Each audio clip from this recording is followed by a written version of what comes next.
What is your largest expense in your business and any tips you would have to control that cost? Yeah, this isn't really an expense by technical standpoint, but debt service. That's the largest cash outflow, and that's at Okay. about 20%. Payroll is right after that at 19%, Yeah. utilities at 15%, and then one that I wanted to include here is insurance, which really surprised me for this type of business at 2%. Um, yeah, so that's in general the top expense categories. Yeah.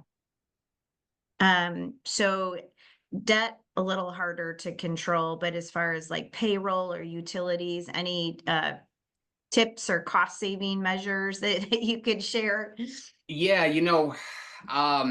I don't know that there's a lot that you can do on a lot of these. My biggest Yeah. advice would be make more money, but because then the ratio is going to fall, right? But Yeah. most laundromats, I think, have a baseline level of expense if you're operating it as an investor or an owner where you're not working in the store. I can't lower my payroll. I need to cover 140 hours a week, and that's what it is. Right. I think insurance would be the only advice that I've learned in terms of controlling that Shop around. cost. Yeah, shop around, right? My distributor gave me a referral and great distributor. But this referral, they came in at like 32,000 for our first year of coverage. I went to a CLA partner. They came back with 15,000, really great improvement. And there was a local guy I met through a Laundry Cares event. I think you might have even been there, Danielle, in Jersey. Uh, Oh, yeah. yeah, Joel Blitzer, and I met him, and he said I think we could do a little better, and he brought it down to 12. So I'd say definitely shop those insurance policies. Yeah. So what about you, Brian? What would you say are your largest expenses in your business?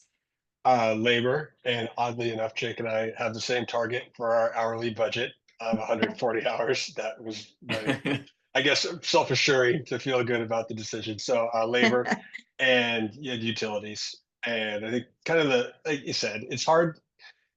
I mean, we control our labor, but the labor is a decision we make. So it, I know how much time I want to spend in the laundromat versus other interests that I have. So I'm willing to budget a little higher on the labor side because for whatever quality of life that I want. But we're Yeah. definitely, like I said, it's so we're aware of it, and really now it is looking at both the labor costs as a percent of revenue, but also the labor hours as hours open, and looking at that rate is like 1.6 or something like that on our every so a person and a half for every hour that we're open. That includes times that we have people when we're closed, but like when we decide to add, it's kind of like the theme for a lot of the data I track. It's really the performance stuff is pretty simple. Know how many people are coming to your store and what they're doing, and if you're being profitable. A lot of other stuff I track is more about diagnostics or like when something goes wrong, why is it happening, or Yeah. helping me plan for the future. On the utility side, I guess, again, the blessing is when your utilities costs go up. I think one of the more nerdy things that I've done is I was worried that we had a leak in the store.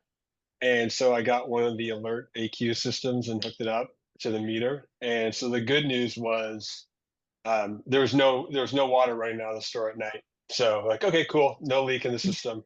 But then we started doing stuff like having my manager run. She gets here usually an hour before the store opens. Like, okay, go run a 20-pound machine on cold and tell me the time that it ran.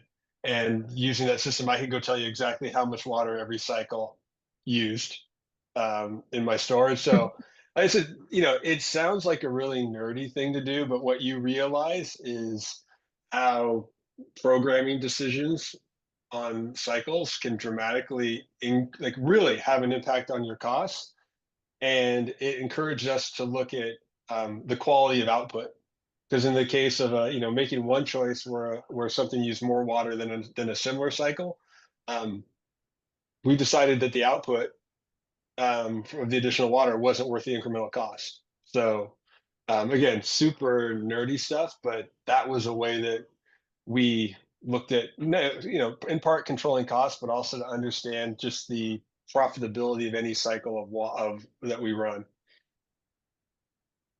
I mean, I think in every event I've ever been to, if people are talking about expenses, it is always payroll, utilities that, pretty much top. I mean, when you said your ratios, they sound like, good ratios. So you guys must be doing something right in all of your tracking.